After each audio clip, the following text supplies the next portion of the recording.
causing pain and difficulty in Russia is never going to cause them to just say, okay, all right, we're going to stop fighting here. And even though no one can force us back on the front line and they can't stop us from going forward, we're going to choose to just go down because the pain is too great back in the rear. And you don't have to look any further than the Ukraine side to see why they wouldn't do that. Because the Ukraine side has for more than 2 years now just suffered enormous onslaughts of these long-range Russian drones and missile strikes all throughout the depth of their country with the glide bombs and all kinds of things that the Ukraine side doesn't have. And yet that has never forced them to capitulate. In fact, it just creates them more motivation for them to find new ways to try to hit deeper into Russia, to cause problems for Russia. But the compared to the scale is just so much less from the Ukraine side to the Russian side.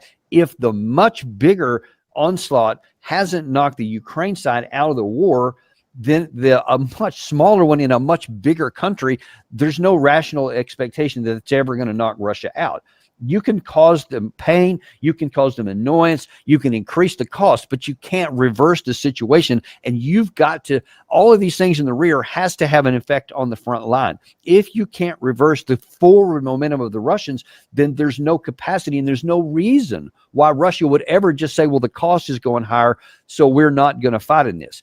That is the reason why I think we pay too little attention to what Russia has monotonously said going back to 2014 to 2021, even before the war, and every day since. It's all about the root causes. They say it is an existential fight from their perspective, and it's the NATO inside of Ukraine. It's a hostile force on their border, and now then they've added the denazification criteria because they say that it's this hostile mentality on the Ukraine side that can't be allowed to exist. And so they say they will do whatever it takes, however long it takes, until all of those things are neutralized. And so just increasing the cost will just, I think, cause them to double down, just like it has caused Ukraine to double down and not be willing to submit because they view it correctly as an existential threat as well. You're talking about those core issues, and I asked this to our common friend Colonel McGregor just a few days ago. If this is genuinely the reason for the war, and it's not territory, then why wouldn't Russia agree to the deal that was presented by Trump about freezing the lines as they negotiate the other issues? Why not freeze the lines, and why still throw so many lives and so much money now with the sanctions as well to continue gaining more territory and put Donbass as a negotiating chip that Russia would not accept peace unless they get the Donbass? If it's not territory, why do they need to get the entirety of Donbass? Because it's people, and Russia has repeated this here just the last few days. Sergei Lavrov specifically, he said this is about people, and so it's the people inside of Ukraine that are on the Ukraine side of the line right now, and that's why they say part of their deal is that part of their negotiated requirements is that not just that they get the 4 administrative borders, which is what they're offering, but even those ethnic Russians on the other side of the line have to be given a change in their that's part of what they call the denazification, is that there has to be change in the Constitution to give freedoms to the ethnic Russians, the ability to speak their language, etc. That's why they say that that's a non-negotiable part of this. So it's the territory, but it's also the ethnic Russians on the rest of the territory. And if they don't get that, then they're going to continue going on. I actually interviewed Ambassador Polyansky on my show here a few weeks back, to where I point blank asked him that. And he said, yeah, we will just continue going on militarily if we don't get what we want at the negotiating table, what we need for our security. You can love it or hate it, but that's apparently their position. And I don't see any evidence on the ground that it's different than their words. But there's also a strategic value for Pokrovsk and Kupiansk, especially Pokrovsk, that plays a key role. Now, Ukraine says that Russia wants the Donbass as the launching pad for future attacks, if that happens in the future. There's a lot of NATO fortifications in that region. Now, do you think there could be truth to that as well? A lot of minerals as well. I'm not sure if it's rare earth minerals or other minerals in that region. Could those play a role as well? Yeah, without question, they do. There's no doubt from a military perspective. If Russia genuinely wants to assure its security on its eastern flank, on its western flank, then that's why the most logical place to go forward to is the Dnieper River, because it's a natural barrier and you can defend it a lot easier than building up your own fortified works. So that's why I've often said that if Ukraine would agree to the ugly deal on the table right now, and there's no way to sugarcoat it, giving up the administrative borders, which means it withdrawing from significant territories where the Ukraine side has, but that would get you to the administrative borders, which Putin is on the record of saying he would accept. If they don't take that, then the likelihood is that Russians will not stop there, whether now or a year from now or even 2 years from now, until they get to that defensible border, which includes the Dnieper River and basically four additional oblasts. So that's what I think the options are between right now. And yes, definitely the Russians do want to have those areas. I mean, you can say they want it for a future jump off point. I think they just want it for a defensive point here, because not having those keeps them at more threat on their western flank. Do you think they could give up territory? Because there's been reports as part of the deal, if Ukraine gives up the Donbass, Russia would give up territory in Zaporizhia and Kherson.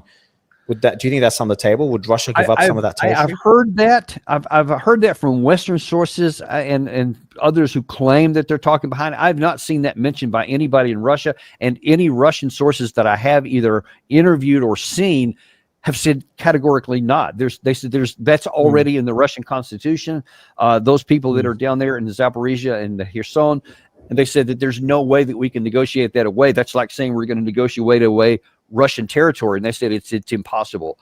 I would be shocked if they did it. I guess anything's possible, but based on how emphatic the Russians are about people and all the stuff they say, I would be shocked if they actually offered something like that. Let's talk about the most consequential development, and that's the sanctions on Russian oil companies, Rosneft and Lukoil. So they control about 2/3 of Russia's oil exports, 4.4 million barrels per day.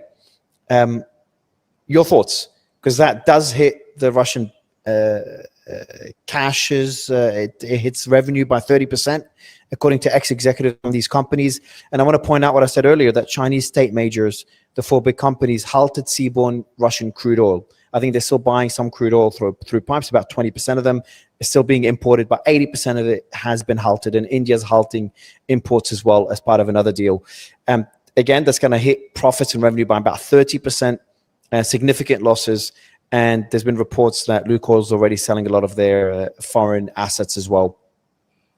Yeah, I'm in the camp that let's see how this plays out over time. I'm skeptical that both China and India are going to stop doing this trade just because we have some sanctions on there without doing some kind of workarounds. I would wager that, the whole issue with the shadow fleet and all of which is a big area of focus on the Western side to try and shut that off.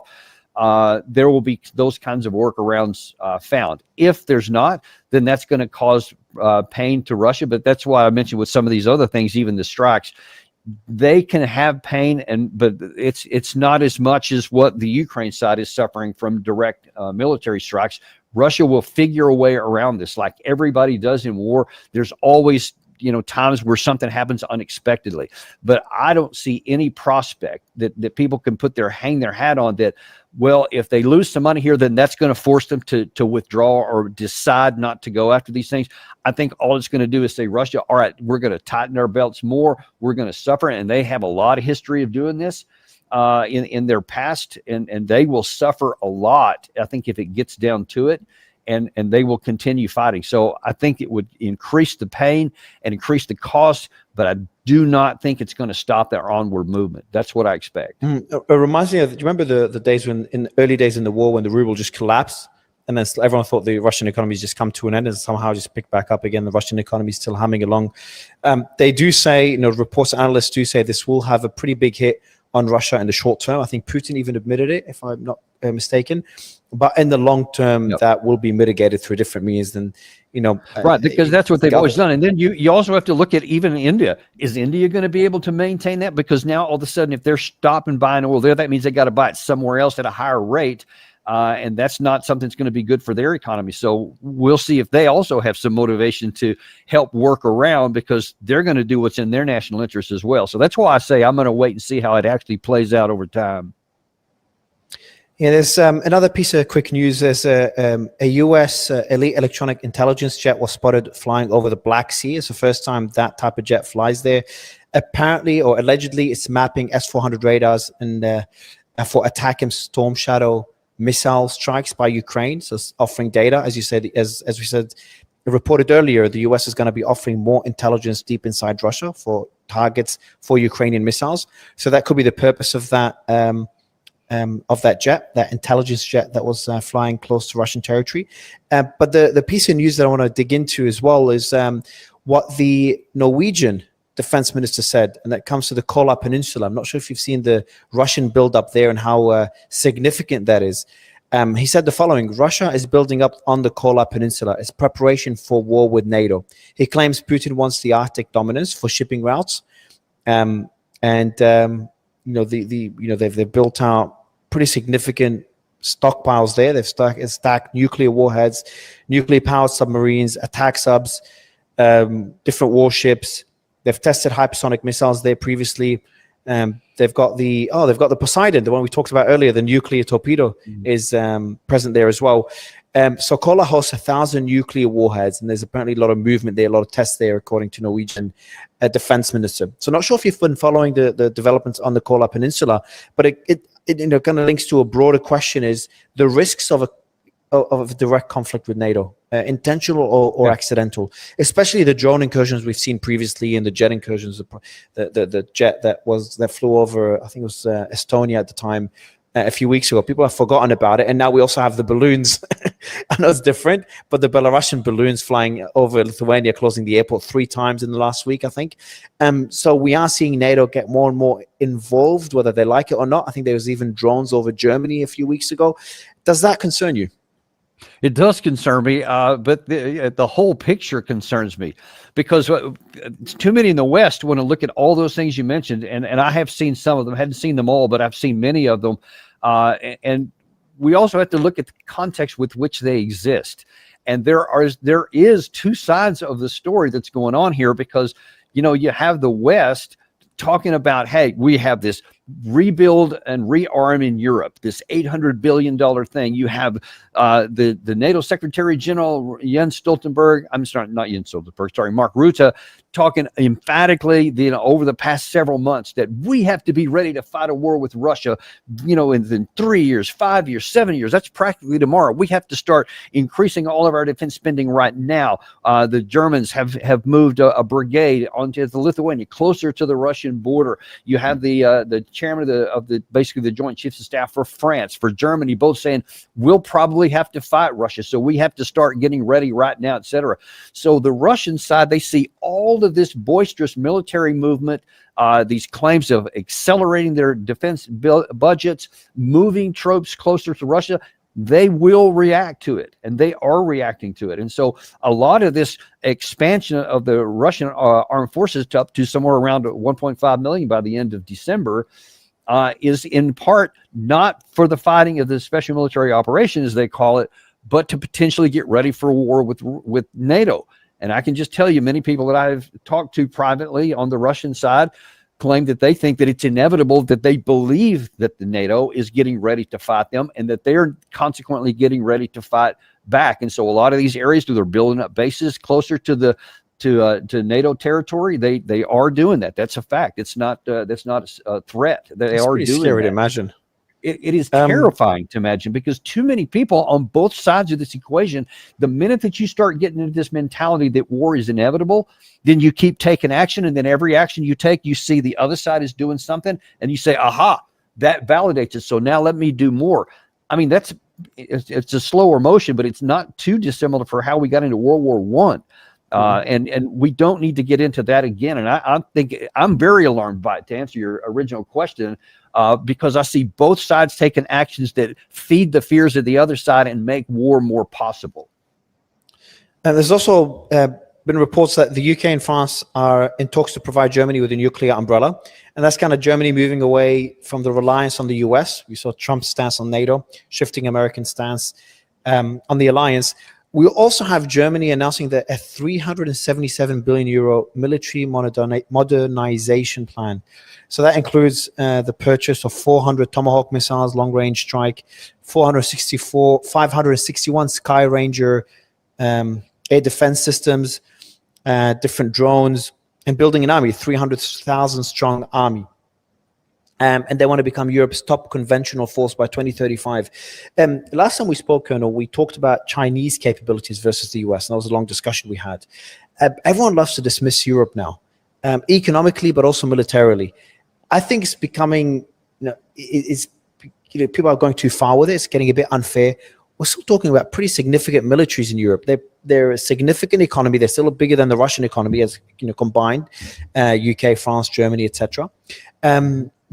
France, the UK have nuclear warheads. Germany has incredible military capabilities. How would you compare Europe's military abilities compared to Russia?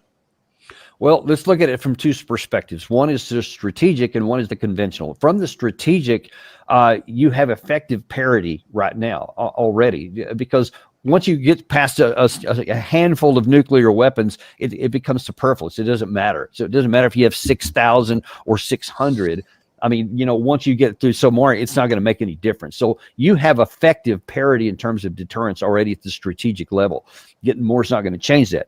At the conventional level, though, you have a lot of aspiration on the European side, but you have actual production on the Russian side, because that's why I talked about a minute ago how important experience was. Russia has burned away a lot of their ridiculous ideas that they had at the beginning, a lot of their theories that they had about how to use this, the battalion tactical groups or whatever. It seemed really cool on paper, but it was disaster the way it unfolded in modern warfare. So they've completely redone a lot of that. Ukraine did the same thing.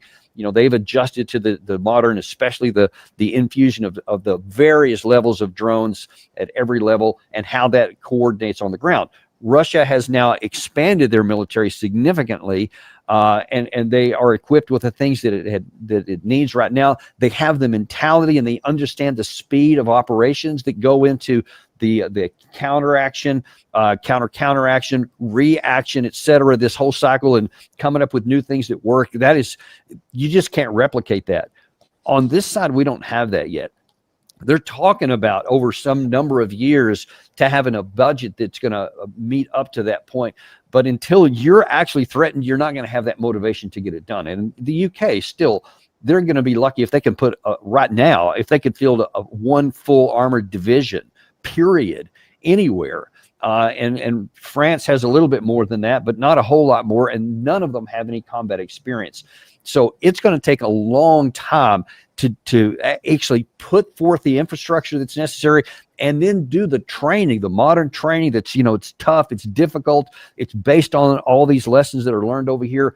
And you have to have the mentality on the fighter side. The people who are joining up have to have that same mentality, because whatever Russians had and whatever Ukrainians had prior to 2022, it is radically different today because it's been burned out through death and your life is on the line. So that will focus you like nothing. That focus doesn't exist over here yet. Doesn't exist in America right now either. So those are kind of intangibles that you can't measure, you can't quantify, etc., are profoundly important in deciding who wins the wars actually on the ground. So I would say that conventionally we are way, way behind the curve, and it would take more than a decade of really concerted effort and across the board in maintenance or organization and training to actually get up to where you could really compete well with the Russian side. I want to go back to what happened earlier in the week with Trump's negotiation attempts to a peace deal in this war.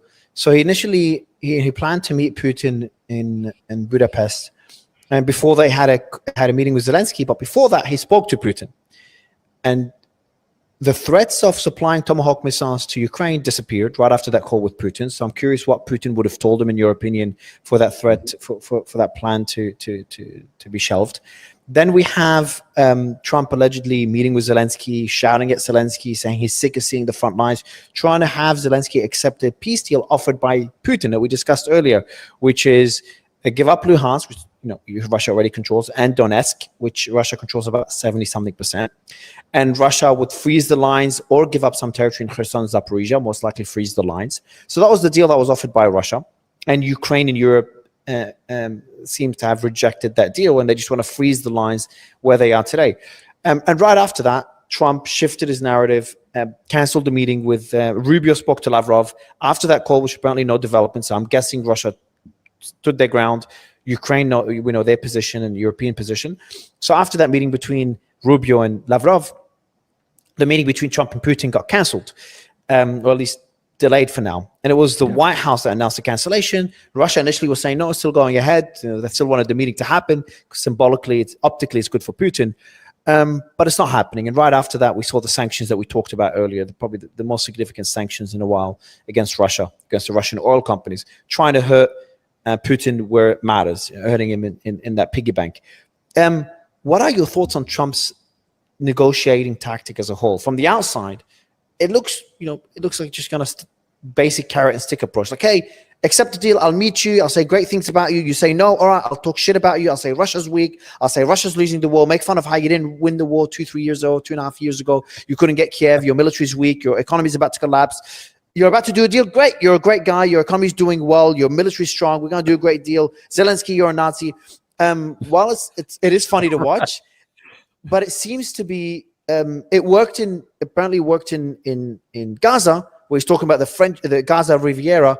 But then he kind of walks back those statements, and now we have a deal in Gaza. Could we see the same thing in Ukraine? Do you like his negotiating strategy, or not so much? I wouldn't say we have a deal in Gaza. I'd say we have a tentative ceasefire only, but all of the more difficult things haven't even been negotiated. So I wouldn't put that in the win column yet. We're still at phase one. Did get a ceasefire. So good on that, because without a phase one, we can't even get to a phase two. So I'm happy about that. But in this particular situation right here, I mean, forgive me for laughing while you're talking, because when you say it all in context like that, it sounds kind of funny, but that's an accurate representation of what we have seen here. And I'm just telling you, that is no serious way to conduct negotiations, because it's not founded on anything other than a transactional modus operandi for the moment. And when the moment changes, well, then everything else changes. But that's not how strategy works. And that's definitely not how the Russians work. And if you want to get the Russians to do something, that's got to be something that's grounded in reality and something that can be a win-win, that both have some reason to think that the end state is something we can live with. And these transactions things are good for the moment. But I think one of the reasons why this thing has completely failed is because that the Russians are saying, I haven't changed my position since 2014 or 2021, and certainly not since Istanbul in 2022. They are literally the same thing every time. They said it, repeated the same version this past week. And so I think that my assessment anyway is that Russia does continue to want to talk to Trump. They do continue to say nice things about him, even now, even after some of these sanctions, because they know at least he's willing to talk, whereas his predecessor wouldn't. So there's no possibility of anything there. And if they also recognize the transactional nature of Trump, and if they can somehow get him to agree to something that they get what they want, then that's a win. And I think they'll keep trying to go down that path. And certainly we see the same as Zelensky's trying to do the same to Trump. NATO leaders are trying to do, Keir Starmer, Macron, they all try to butter up Trump, et cetera. Everybody's trying to manipulate him into doing what they want. And sometimes it seems to be working one way and then the other, but there's no solidity to it. So he just moves wherever the wind blows. And you mentioned this Tomahawk issue.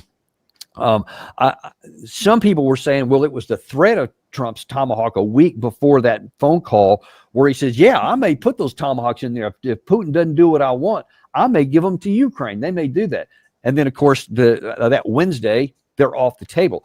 I don't think they're off the table because Putin came in and said anything to him, other than what the Russians themselves said in the readout was that, well, we told him it's not going to make any difference on the battlefield. It's not going to change the dynamics, but it will harm our relationships long term. I think that's probably true. I think they probably did convey that. But I think that the real issue was that on our side, that some of our leaders the military leaders told Trump that, hey, we don't have that many of these things. And the number that we can give, and for a while they floated somewhere between 20 and 50. You may have seen that in the Western media.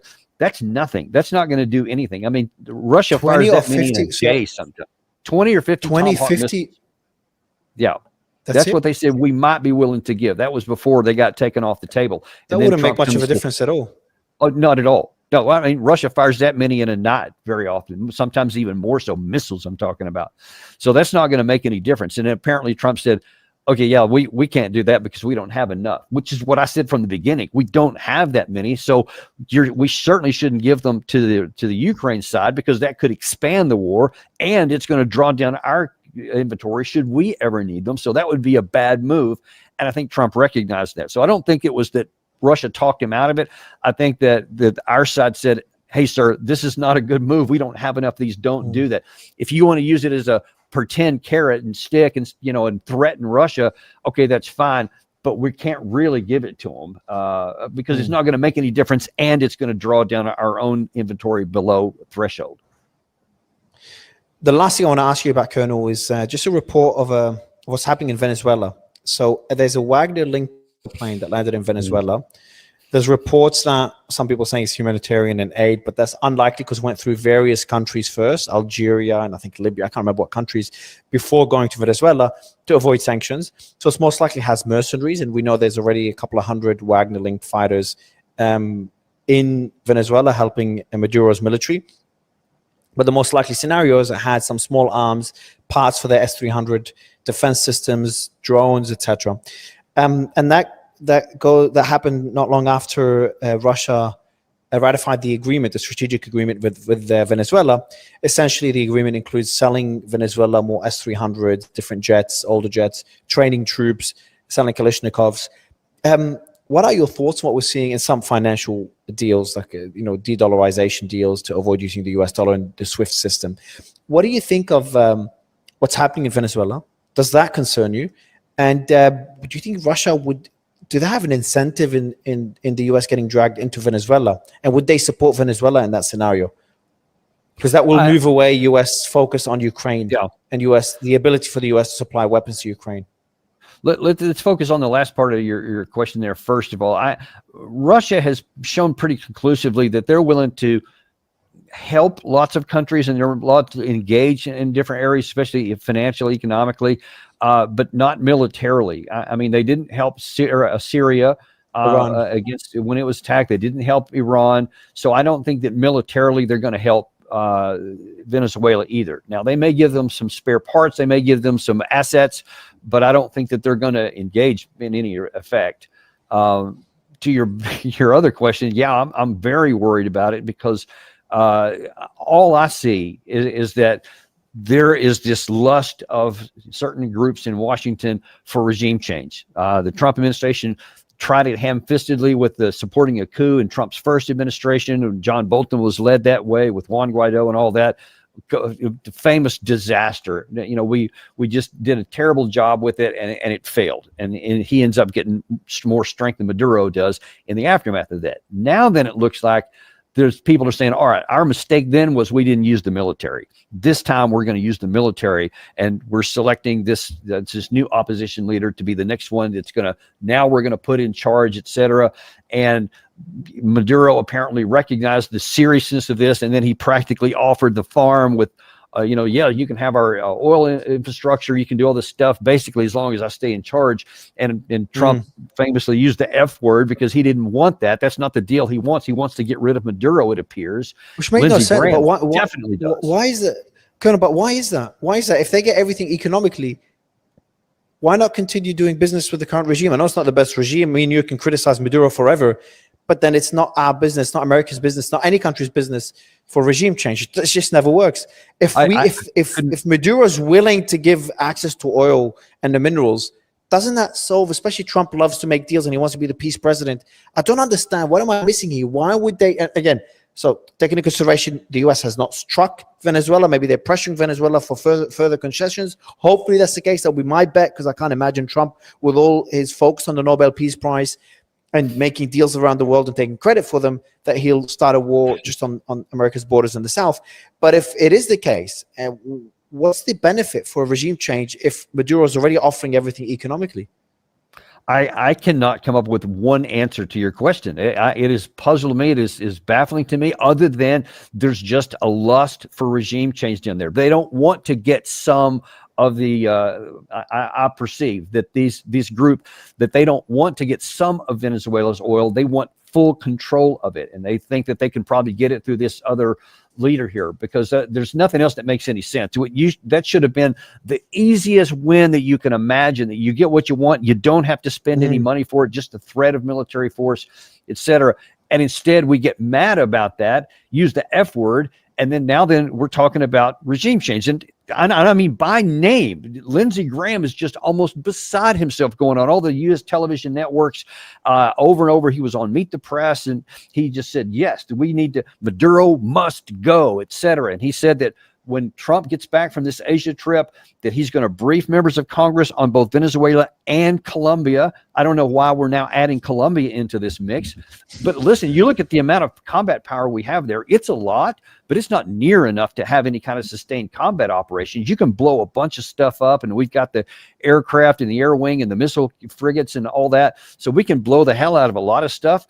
But with just a very small number of Marine amphibious unit guys that can go on shore, there's not many that can do anything much on the ground, unless you literally just want to kill Maduro and you want to use all that firepower to kill him. And then, I mean, that is just so heinous of an idea, to just say, yes, we're just going to go kill this guy because we don't like him and blow him up, and whoever else dies. I pray to God that doesn't actually happen, because, I mean, again, saying that out loud, it's like that's one of the most detestable things you can imagine, what we used to stand against. Yeah, exactly. The international system that allowed the US and allies to prosper over the last few decades is now being broken, if that's the case. If you just go there and strike, it's like what Israel did in Qatar. There's certain red lines you don't cross. You don't just strike. If you're an American ally, you don't just strike another American ally that has the biggest American military base in the Middle East. And yeah, like if you're aiming for a regime change in Venezuela because you don't like the current regime, you don't just strike the president of a neighboring country, of a pretty large neighboring country.